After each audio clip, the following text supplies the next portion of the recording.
Bismillahirrahmanirrahim. Lirida'ila al-Fatihah. A'udzubillahi minasyaitonirrajim. Bismillahirrahmanirrahim. Alhamdulillahirabbil alamin arrahmanirrahim maliki yaumiddin. Iyyaka na'budu wa iyyaka nasta'in ihdinas siratal mustaqim. Shiratal ladzina an'amta 'alaihim ghairil maghdubi 'alaihim waladdallin. Amin. Melanjutkan yang kemarin terkait bersuci. Kita tahu bahwa miftahus sholati at-tuhur, kunci daripada sholat adalah suci. Suci di sini memang muncul pertama suci dari najis, yang kedua muncul suci dari hadas. Nah, suci yang dimaksud di sini adalah secara tekstual memang tubuh kita harus suci, terutama media-media tangan, wajah, kaki, dan ini sesuai dengan kondisi sekarang, kondisi corona. Itu kalau kita sikapi dengan wudhu, memang di perangkat itulah corona ini bersemayam di antara wajah dan tangan ini. Nah, tapi secara kontekstual bersuci di sini juga termasuk gambaran lain daripada mensucikan hati, bahkan mensucikan dari kesalahan. Orang wudhu itu sampai ke sana. Mengapa? Karena dari hadis tadi jelas kunci sholat itu suci. Nah, Allah itu suci. Allah senang dengan hal yang suci. Kalau kita sikapi suci secara teks ya memang kena air, tapi secara konteks ya fisiknya suci, hatinya juga suci. Nah, kemarin kita bahas tentang fardunya wudhu. Nah, sekarang tentang sunnah-sunnah wudhu. Di beberapa nazm itu disebutkan bahwa sunnah wudhu itu pertama adalah membasuh telapak tangan, terus berkumur, terus nyesep baru banyu maring ireng ya pembahasan, nyedot air ke hidung tapi enggak nyedot-nyedot banget itu. Terus kemudian membasuh telinga, terus kemudian satu basuhan itu dilipatkan menjadi 3, itu sunah-sunah, atau satu basuhan atau satu usapan. Kalau istilah wajah kan basuhan, tapi kalau istilah kepala adalah usapan. Nah, terus kemudian doa, terus siwak, yang pertama itu siwak. Nah, itu yang ada di dalam, yang termasuk di sini disebutkan ada 10 macam terkait dengan sunnah wudhu. Kemudian yang berikutnya adalah terkait dengan yang membatalkan wudhu. Bab batale wudhu. 5 perkara kang batalake wudhu, dalan loro metu barang kudu wudhu, sakliyane mati nomor loro turu. Apa ya? Ngantepne bokong tumerape wong turu, ilang akal sebab mendem nomor telu, edan ayan landa anut loro ngelu, papat ngepok wadon liya padha gedhe, 5 ngepok perjina jan klebu pakde. Ini soal yang membatalkan wudhu. Yang membatalkan wudhu pertama yang muncul adalah keluarnya sesuatu dari jalan 2, jalan depan dan jalan belakang. Baik yang keluar itu neker misalnya biar cilik kan biasa ke kelebon neker, kelebon duit, atau walaupun bentuknya utuh. Misalnya orang makan sayur genjer itu ya biasanya genjer ini ya utuh duit genjer kuwi utuh. Nah, keluarnya suatu dari 2 jalan termasuk misalnya orang kencing batu ya. Batu itu kan memang kalau saya pernah lihat itu ya memang batu, tapi dia bening, tapi memang keras kayak watu, batu itu. Nah itu membatalkan wudhu. Yang kemudian adalah mati, orang meninggal. Orang meninggal itu wudhunya batal. Yang nomor 3, tidur, kecuali tidur orang yang duduk dan bokongnya tidak bergerak, menenet apa ya, bokongnya nggak gerak-gerak, itu nggak membatalkan wudhu. Yang seterusnya adalah hilang akal sebab mabuk, mendem, kemudian gila, epilepsi. Terus yang terakhir adalah memegang lawan jenis yang bukan mahram. Itu yang membatalkan wudhu. Jadi mahram itu juga dibagi menjadi 2. Ada mahram mu'abbad, ada mahram ghairu mu'abbad.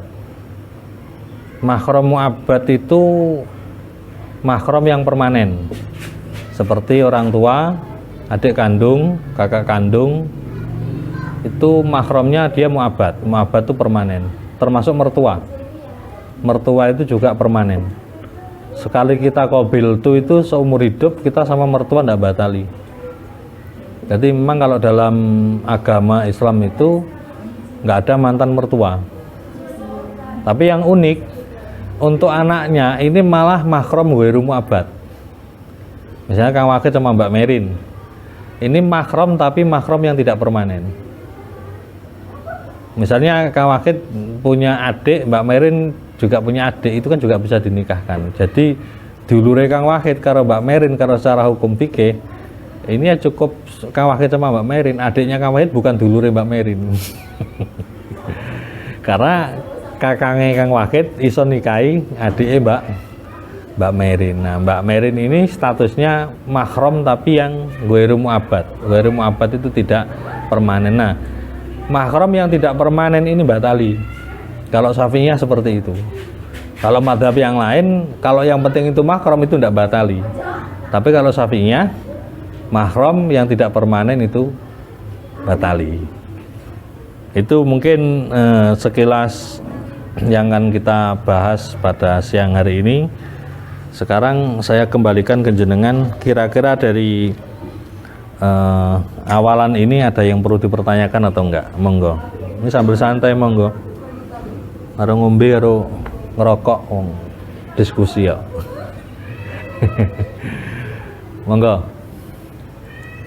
Boleh terkait dengan sunahnya wudhu maupun dengan batalnya wudhu.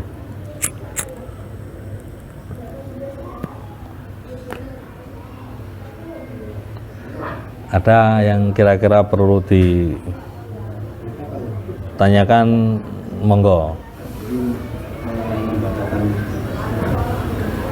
Hari Jumat kemarin, Jumatan yang memilih, karena posisi khotbah ngantuk, tapi posisi silam. Terus selesai khotbah, tiduran kan, bangunkan. Yang membangunkan kayaknya agak piye ya, karena kok posisi tidur kok enggak wudhu. Karena aku yakin kan yang tinggal berjadikan udah umum kan, waktu tidur kalau posisinya silo nggak membatalkan, kecuali nak diangkat ini kan itu posisinya kan. Karena aku udah yakin nggak batal lah, tetap sholat. Tapi samping itu agak aneh kan kan?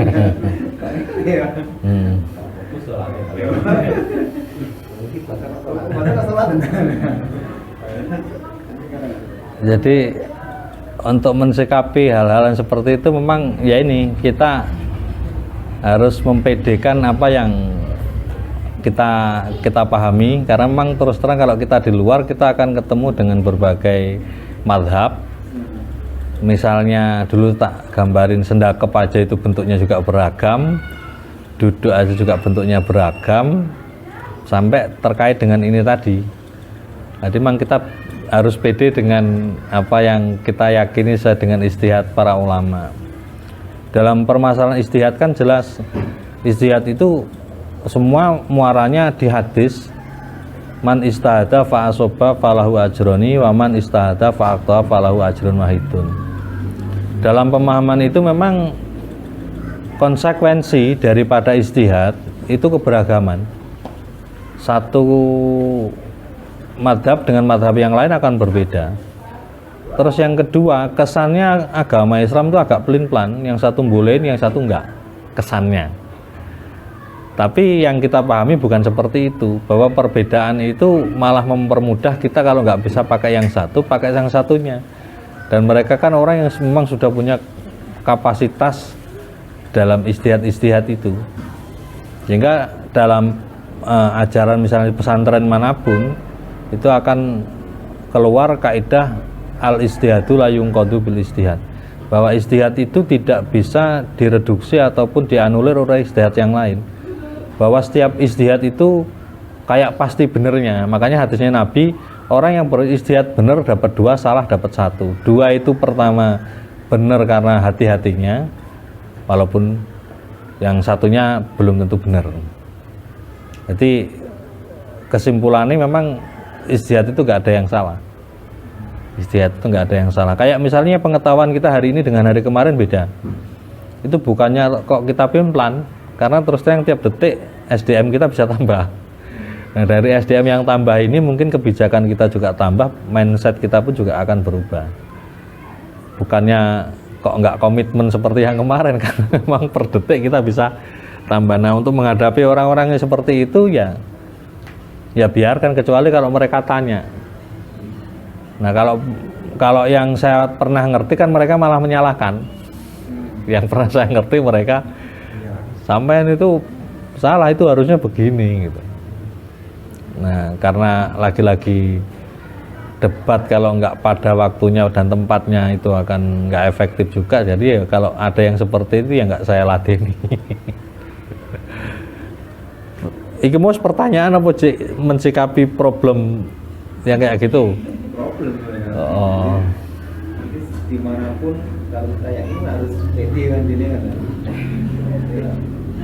Kan kelihatan sih nah, tetangga sebelah kita tuh agak pikiran kan terasa. Jadi kok wis tuh bakal sholat. Nah, kalau kita sikapi kayak gitu nanti kita juga dianggap sok keminter. Jadi prinsipnya kalau saya memang ditanya, ya, misalnya kita sikapi permasalahan itu, pernah saya singgung masalah zakat misalnya di seputar desa kita aja sendiri. Bedanya panitia zakat sama ngambil zakat itu apa? Desa kita ini kan yang paling banyak kan panitia zakat, bukan ngambil zakat. Bedanya kan kalau ngambil dapat jatah, kalau panitia kan nggak dapat jatah. Panitia itu dapatnya jadi ujratul misli. Tapi karena kita kalau ke sana dianggap sok keminter, ya sudah diem. Ya kalau dalilnya banyak, itu kalau di kitab disebut panitia zakat itu wakilul muzaki. Kalau ngambil zakat ya ngambil zakat. Jadi memang ngadepin seperti itu kita pede aja. Ya sama kayak misalnya saya merokok, ketika di sini tamunya yang aneh-aneh, termasuk yang mengharamkan rokok dan lain-lain, itu kan ya pede aja. Laki-laki lana maluna walakum amalakum. Kita punya perspektif sendiri-sendiri. Ada lagi? Oke. Jadi pembatalan wudhu ini kan termasuk kalau di Al-Quran itu kalimatnya lamsun.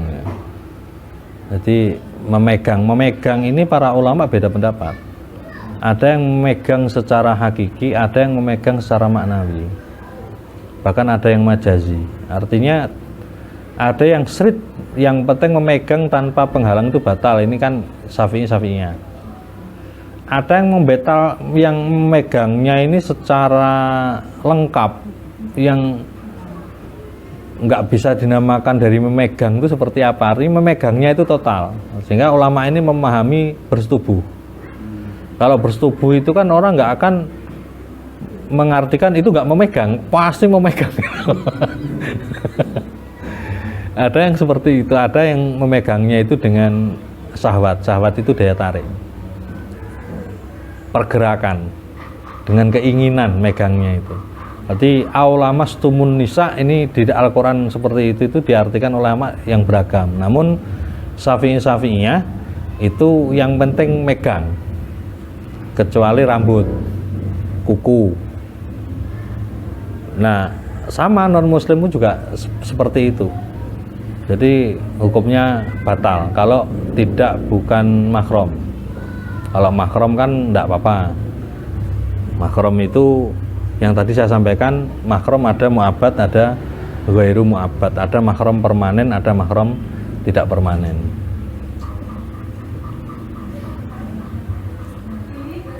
Istri itu kan mahram yang tidak permanen. Karena ada artis-artis itu cerai misalnya. Nah, dia jadi orang lain lagi. Serumah pun aja nggak boleh, apalagi megang. Kalau sudah orang lain. Nah, kalau mertua itu kenapa permanen? Ya konsekuensinya karena cucu. Kan nggak ada, ini cucu mantan itu kan nggak ada. Ya cucu. Genetiknya ada di situ. Makanya musyawarah atau mertua itu permanen. Nah, kayak Mbak Rub kae mertuane nek telu, mahar baji kae yang goleki kabeh. Ya nek donga kabeh mertua telu-telu goleki kabeh. Nek mertuane permanen, anaknya enggak permanen. Nah, saya lanjutkan ke makruhnya wudu ya. Karena cuma 2 nadom. Bab makruhnya wudu. Kliwat akeh nganggo banyu iku makruh, lan guneman kang ora hajat ya makruh. Makruh maneh aja ngasih njaluk tulung marang liyane wudu, aja kasih wurung. Makruhnya wudu yang pertama adalah menggunakan air ini berlebihan. Termasuk misal basuhannya 3 sampai basuh 4 sampai 7 kali. Karena 3 itu sudah dibesarkan, aslinya kan 1. Nah 3 itu sudah sunnah, itu sudah dibesarkan. Ada kaidah lagi, al mukabaru layu kabaru, sesuatu yang besar jangan dibesarkan. Wes ngono gede kok. Gede bisa. Ini makruh. Yang kedua adalah berbicara yang tidak ada terkait dengan wudu. Misalnya kalau jenengan di tempat lain yang tidak ada padusannya, sampean pakai timbo, pas sampean wudu itu agak geser ke sini, artinya masih terkait dengan wudu, itu tidak. Tapi kalau enek video call piye iki, sengko-engko ae, padahal sampean masih seperti itu. Nah, itu ndak itu makruh. Makruh maneh aja ngasih njaluk tulung. Jadi sampean wudu itu diusahakan sendiri, ngerojoknya juga sendiri. Kalaupun kita njaluk tulung kancane, sokno aku tak sing wudu, itu hukumnya makruh. Tapi lagi-lagi makruh di sini makruh yang tidak apa-apa ya. Lebih baik tidak dilakukan. Marang liyane wudu aja kasih wurung. Itu maksudnya. Jadi makruhnya ada 3. Berlebihan menggunakan air, yang kedua berbicara yang tidak berkaitan dengan wudu, yang ketiga meminta tolong ketika berwudu.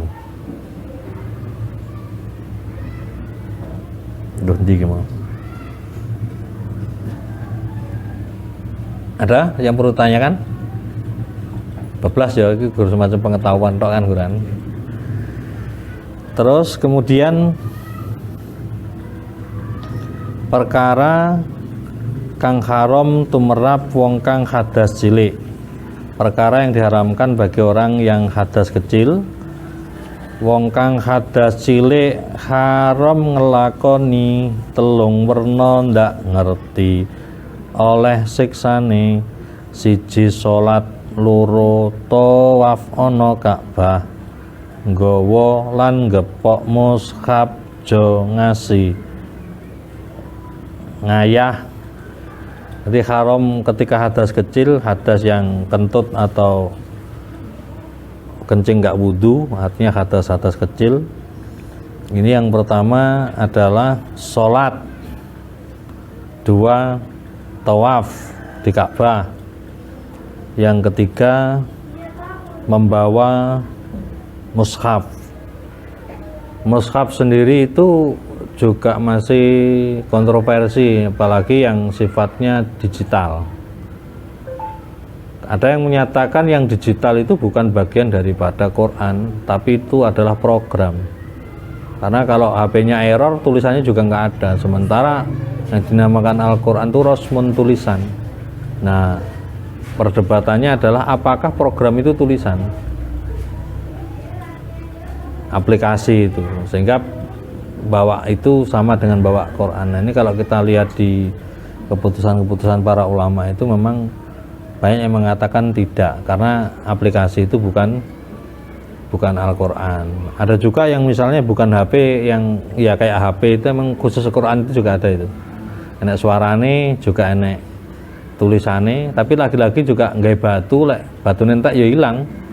Karena apa-apa nih jerone dibuka, jerone sini tahanan karo elko, karo IC sini, tulisannya gak enak.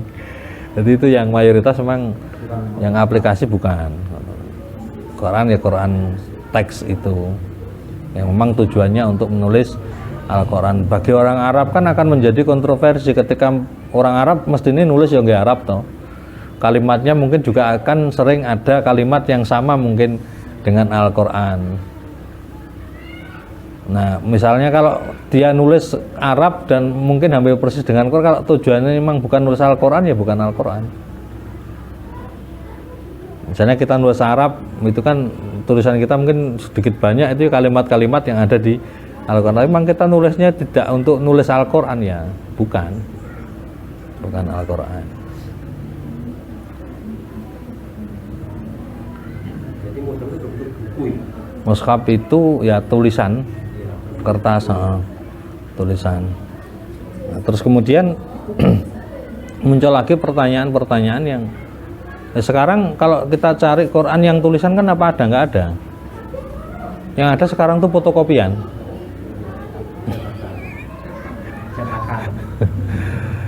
Nah, ini kalau kita lihat dari sisi ikromannya ya dia tetap Al-Quran, karena memang dia tujuannya untuk Al-Quran, bukan hanya sebatas apa ya, cetakan-cetakan biasa. Memang asli memang dibikin, didesain memang Al-Quran. Kalau kita cari Al-Quran seperti yang dulu, yang asli memang rosmun tulisan, itu ya sekarang itu sudah kayaknya nggak ada, kecuali tulisan anak-anak pondok tulis Quran di tangan biasa, dari dalil apa, nah itu baru yang asli. Kalau kita lihat Quran di toko manapun yang ada itu cetakan atau fotokopian.